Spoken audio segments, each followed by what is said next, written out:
ಈಗ ಇಲ್ಲಿಂದನೂ ನಾವು ನೋಡ್ಕೊಂಬಂದಿರೋಂಥ ಕಾಲದಿಂದನೂ ಸನ್ಮಾನ್ಯ ನಮ್ಮ ತಾತ ಅವರೇ ಈ ಒಂದು ಜಿಲ್ಲೆಯ ಪ್ರತಿಯೊಬ್ಬರು ಅಭ್ಯರ್ಥಿ ಯಾವುದೇ ಒಂದು ತಾಲೂಕಿನಲ್ಲಿ ಅಥವಾ ಯಾವುದೇ ಒಂದು ಕ್ಷೇತ್ರದಲ್ಲಿ ಸ್ಪರ್ಧಿಸಬೇಕು ಅನ್ನೋದನ್ನ ಅವರೇ ಅಂತಿಮವಾಗಿ ನಿರ್ಧಾರ ಮಾಡ್ಕೊಂಡ್ಬಂದಿದ್ದಾರೆ.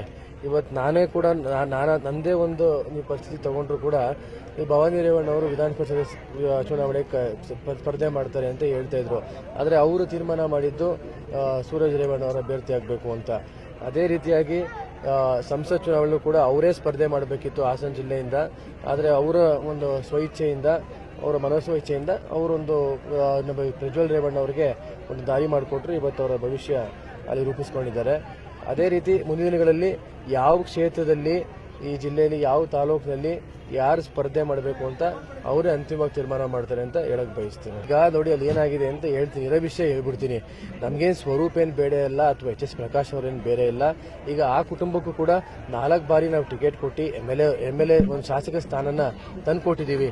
ಅದಾದ ನಂತರ ಅವರು ಅಗಲಿದ ನಂತರ ಆದರೂ ಕೂಡ ಇವತ್ತು ಅವ್ರ ಮಗನ್ನ ಉಪಾಧ್ಯಕ್ಷರು ಮಾಡಿ ಸಂಜೀವಿನಿ ಹಾಸ್ಪಿಟ್ಲಿಗೆ ಅಧ್ಯಕ್ಷರು ಮಾಡಿದ್ದೀವಿ. ಈಗ ಸಾಕಷ್ಟು ಅಧಿಕಾರಿಗಳನ್ನ ಅವ್ರಿಗೂ ಕೊಟ್ಟಿದ್ದೀವಿ. ನಾವೇನು ಯಾರನ್ನೇನು ಅನ್ಯಾಯ ಮಾಡಿಲ್ಲ, ಅಥವಾ ಯಾರಿಗೇನು ನಾವೇನು ರಾಜಕೀಯವಾಗಿ ನೆಗ್ಲೆಕ್ಟ್ ಮಾಡಿಲ್ಲ.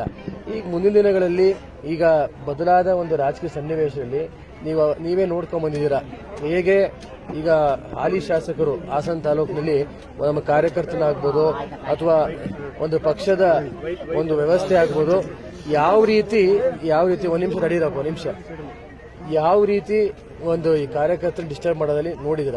ಇವತ್ತು ಆ ಕಾರ್ಯಕರ್ತರ ಉಳಿಸ್ಕೋಬೇಕಾಗಿದೆ. ನಮ್ಮ ಪಕ್ಷನ ಮತ್ತೆ ಆ ತಾಲೂಕಿನಲ್ಲಿ ಒಂದು ಶಾಸಕ ಸ್ಥಾನನ ಕಾಣಬೇಕಾಗಿದೆ. ಅದು ಆದರೆ ನಿಮ್ಮ ಕುಟುಂಬದಿಂದ ಮಾತ್ರ ಸಾಧ್ಯ ಅಂತ ಇವತ್ತು ಕಾರ್ಯಕರ್ತರ ಅಪೇಕ್ಷೆ ಇದೆ, ಇವತ್ತು ಜನರ ಅಪೇಕ್ಷೆ ಇದೆ. ಅದೇನು ನಾವು ಹೋಗಲ್ಲಿ ಕಂಟೆಸ್ಟ್ ಮಾಡಬೇಕು, ನಾವು ಹೋಗೇನೋ ಯಾರ ಮೇಲೂ ಕಂಟೆಸ್ಟ್ ಮಾಡಬೇಕು ಅನ್ನೋ ದೃಷ್ಟಿ ಅಲ್ಲ.